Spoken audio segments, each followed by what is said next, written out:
Berdintasunak komunikabideak behar ditu, hedabideek izugarrizko potentzialtasuna duzuelako berdintasunan oinarritutako gizarte bat eraikitzeko. Berdintasunak komunikabideak behar ditu, emakumeak estereotipoen morro izateari usteko, emakumeak ikusgai egiteko, emakumeen dibertsitatea erakusteko, errealitatearen ikuspegi androzentrikotik ihes egiteko, emakumeen kontrako indarkeria nondik datorren azaltzeko. Errealitateak adierazten du, egoera ez dela nahiko genuen modukoa.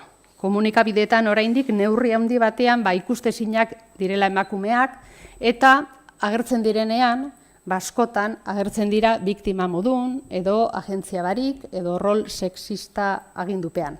Eta komunikabideen bitartez, ikusten, entzuten, irakurtzen dugunarekin, azkenean ereduak barneratzen ari gara etengabe.